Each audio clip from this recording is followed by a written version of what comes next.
représenter un petit peu une épissure donc, avec un cordage gainé. Donc bon, on a toujours une âme Dynéma sur ce produit-là. Donc là, donc c'est une Dynéma avec gaine polyester. Donc le principe pour faire une épissure, c'est-à-dire en fait on va finir avec une boucle comme ça.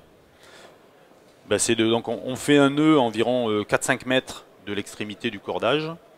Alors comme on va faire, on va rentrer l'âme un petit peu dans le même principe que la tresse qu'on a vue tout à l'heure, on va avoir, comme on disait, un épaississement. Donc en fait on va avoir besoin de plus de volume dans la gaine, ponctuellement.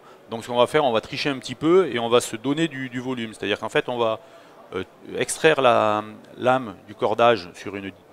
Bon, pour un diamètre 10 par exemple, on va prendre environ 7, 8 ou 10 cm ici. On va amener ce surplus de gaine vers le nœud. C'est exactement ce que vous aviez dit tout à l'heure, il faut un surplus de gaine, c'est-à-dire l'épissure comme elle est plus épaisse, il faut créer un surplus de gaine. Et ce surplus de gaine, on se le crée en sortant l'âme, en coiffant la gaine vers le nœud, vers l'endroit où vous avez bloqué. Hein, pour ici, je me retrouve avec du mou. Voilà, un petit peu de surplus, un petit peu de... Ça, c'est la réserve. Et cette réserve, à la fin, on va la pomper pour l'épissure. La réserve utile, exactement. Voilà. Donc là, maintenant, donc, on définit la longueur de lame qui va rentrer dans l'autre. Donc c'est toujours pareil, entre 50 et 100 fois le diamètre. Donc bon, quand on a un feeder comme ça, en général, c'est à peu près 2 fois la longueur du feeder. Ça, c'est un feeder pour du cordage de 10. Donc voilà, on prend nos 2 longueurs. Hop, on marque donc le début de notre œil avec un scotch un petit peu serré. Voilà, on définit, donc toujours on ramène le mou qu'on avait vers le nœud. On définit notre boucle. Pareil, on va remettre un petit scotch ici un petit peu serré. Donc là, on est sur l'épissure, la double tresse Dynéma qui est la plus exigeante, la plus difficile.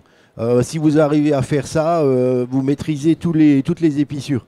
Donc là, voilà. Soyez bien attentifs. Donc après, la seconde phase, ça va être d'extraire cette partie d'âme de la fin du cordage de notre gaine.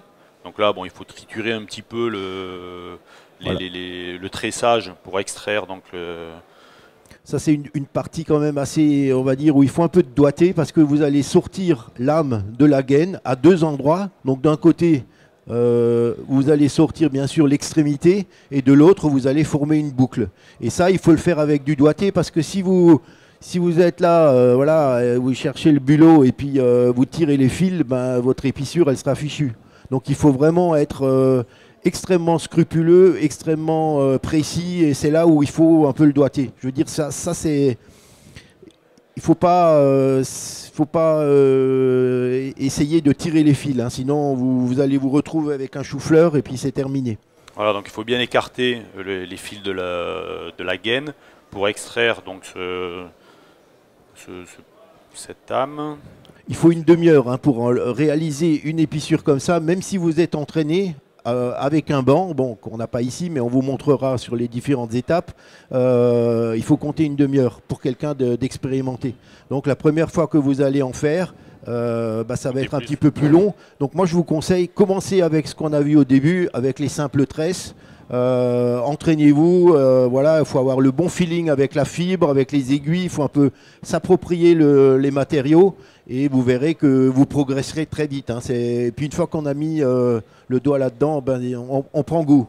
Voilà, donc là on arrive donc à extraire l'âme. Alors on essaye d'extraire l'âme dans ce sens-là, quoi. Donc en fait, petit à petit, on essaie tirer du bon côté, hein, du bon côté. Pas du côté où vous allez avoir l'œil qui est là. Mais tirez bien de l'autre côté pour bien sortir le... Voilà.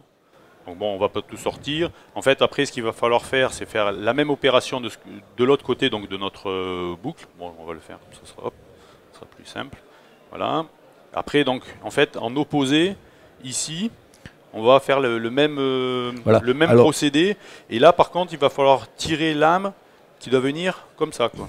Et là aussi, comme tu dis, bien à l'opposé, parce que si maintenant vous sortez en dessous, ben vous allez déjà avoir une boucle qui sera complètement déformée. Donc voilà. Il faut être extrêmement précis, donc il faut avoir de la place, il faut avoir un atelier, il faut avoir ses outils, il faut travailler. Éventuellement se mettre à plat sur une table pour vraiment... Voilà, parce que sinon, disons, toutes les imperfections, elles vont s'additionner. Et à la fin, vous aurez un résultat qui ne sera pas forcément génial, quoi. Donc là, en fait, ce qui va se passer, c'est qu'il va falloir triturer un petit peu de la même sorte pour pouvoir sortir l'âme et faire une boucle. Donc bon, si on veut éviter, donc là ici il faut pareil prendre la même précaution pour pas tirer sur cette partie-là qui elle doit être.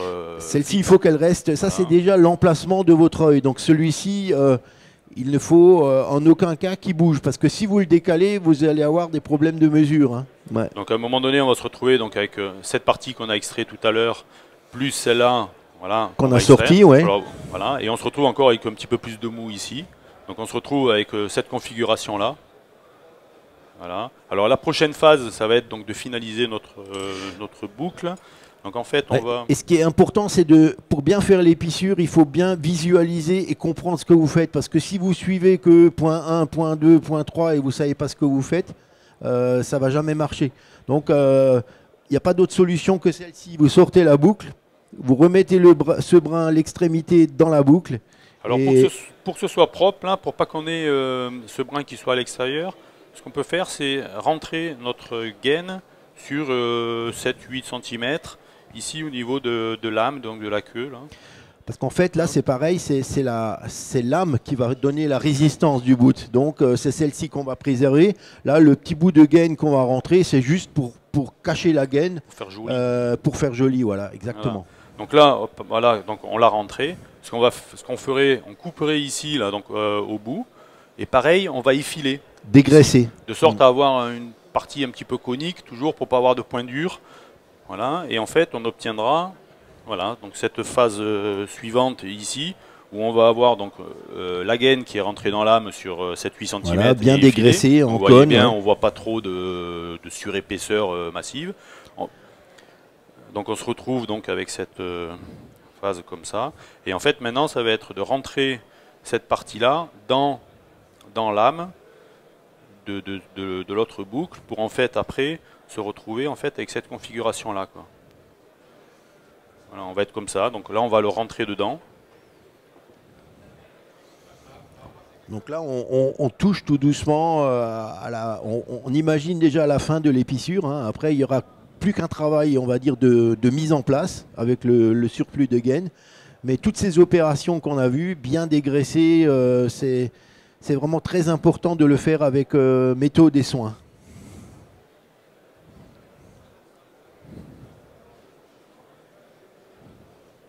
Hop.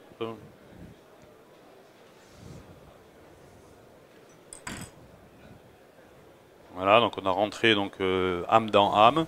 Alors ici, on va le rentrer, hop, on dépasse un petit peu, et hop, après on revient pour mettre nos deux scotch qu'on avait tout à l'heure là. Voilà, à peu près au même niveau. Voilà, qui matérialise l'œil qu'on veut obtenir. Donc là, après, donc, on va bien lisser cette partie-là. Bien sûr, on a effilé la queue comme tout à l'heure. Là. Hop, là, il faut bien l'effiler, bien le tendre. Là, donc, normalement, en fait, ici, donc moi, j'avais mon nœud. Donc ici, il faut s'accrocher quelque part. Hop, on va demander à Patrick de tenir juste cette partie-là. J'espère que le nœud va partir. Hop, et puis, en fait, après, ce qu'on va faire, c'est...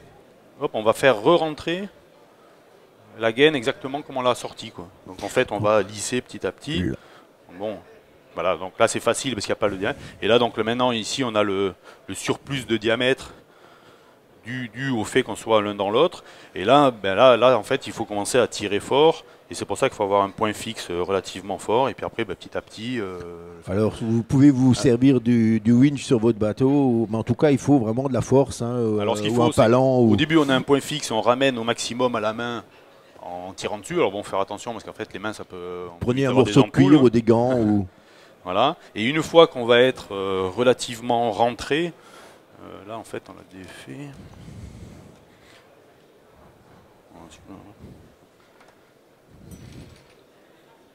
Voilà. Après, on va arriver dans un point où on va avoir juste une toute petite boucle ici. Et à ce moment-là, ce qu'on peut faire, c'est accrocher ce point-là. Et puis sur son winch, donc sur cette partie-là, ici, on fait des tours de winch, on tire. Et en mettant bien le mou vers l'épissure. Voilà, donc il faut vraiment toujours ramener le mou de gaine donc vers le... Vous voyez, donc là, vous voyez, on a vraiment du mou du gras, quoi. Et hop, on accroche ici, et puis doucement, on tire sur... Oui, là, imaginons qu'on ait le winch là, hop, on prend petit à petit, et en fait, ici, ça va se tendre, et cette partie-là va rentrer progressivement toute seule dedans, quoi. Alors, il faut le faire en plusieurs phases, c'est-à-dire qu'hop, on rentre 2-3 cm, hop, on défait, on reprend la gaine pour être sûr que la gaine vienne au bon endroit, hop, on tire un petit peu, éventuellement, on ramollit un petit Triture, peu, parce à que... la limite, vous pouvez avec un petit marteau un peu aider en tapotant un petit peu le dynéma. Là, il faut y aller progressivement. Faut Ouais, pas... là, c'est vraiment du progressif. Il faut y aller petit à petit. On peut le faire à la main si vraiment on a des bonnes cales sur les mains. Tout ça. On peut le faire, mais disons qu'après, plus les diamètres vont être gros, plus c'est technique, plus c'est vraiment les gaines qui sont plus serrées, des gaines techniques. Ou quoi. Voilà, donc en fait, après, donc, on va lisser ici, et puis on va obtenir... voilà, à un moment donné, tout va rentrer dedans, et on aura vraiment cette partie-là qui va rentrer dedans, et donc on aura vraiment l'épissure qui va être finalisée. Et donc là, on sent donc sur cette partie donc d'épissure, à partir de là, donc on a une partie de gaine, 2 âmes. Après, on n'a plus que les 2 âmes, ainsi de suite. Donc on a vraiment une partie qui devient conique de plus en plus. Et donc ce qu'il faut, c'est ne pas sentir une marche à un endroit où on aurait laissé trop de matière. Donc il faut vraiment effiler bien toute la queue du dynéma qu'on a mis. Donc là, l'épissure elle est à peu près longue comme ça, quoi. Voilà.